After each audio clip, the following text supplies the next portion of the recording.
let's talk about Dalvin Cook. You're going to have a little bit of your work cut out for me selling me on him, not on his talent, but the fact that like we've seen serious to relatively serious injuries, plague him the last 2 years for a running back, especially a young guy like that. I mean, it makes me a little bit gun shy. Where do you see him falling in these drafts, and where do you think you could snag him to say, man, I got amazing value for him?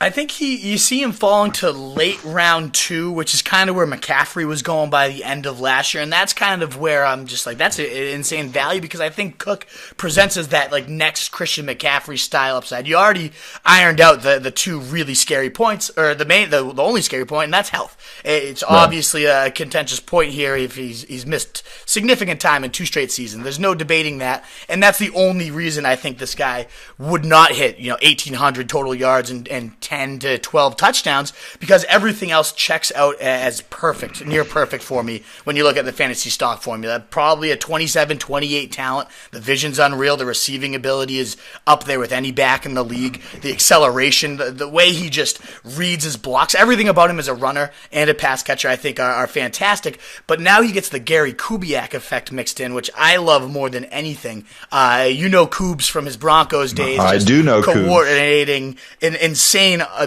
zone blocking running scheme for so many years. He had 22 offenses total that he's coordinated. 14 of those have been top 10 in rushing. 10 of those have finished among the top 5. So nearly half the time he's been top 5 in the league in rushing. Half those teams have been top 5 in rushing TDs because he loves to pound it in when they get close. That's why, when you see the Texans, Andre Johnson would have like 1,800 yards and like 3 touchdowns on the year, because then Steve Slaton would have like 15 touchdowns on the ground, or Arian Foster would be, 30 touchdowns. It was ridiculous, because Coobs just likes to run it when he gets in close. He just likes to run it in general all the time, and that scheme is just so productive. 15 of his running backs have topped 1,200 yards, and 13 have gone 1,480, 10 over 1,600, 7 over 1,800. I mean, it's just you can pile it on and on and on. And when he's had the elite talents, the Clinton Portises, the Terrell Davises, the Arian Fosters, those guys have all gone for 2,000 total yard, 18-plus TD monsters. And I think Cook is much more on par with those guys than, let's say, the Olandis Garys, the Mike Andersons, the Reuben Droughns, the Steve Slatons, who have still gone for over 1,510 touchdown seasons.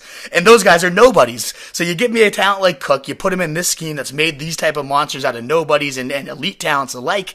It's almost perfect to me, other than health. And health is a huge risk. He grades as like a 4 or 5 out of, a bottom barrel risk score. But other than that, he grades out so perfectly that it's one of those things where, as a late second round pick, if you can just bet on the health and you get those 16 games, even 15 games, you're getting yourself an absolute animal. So I love him this year. I'm going to be all in on Cook, especially if he keeps falling to late round 2.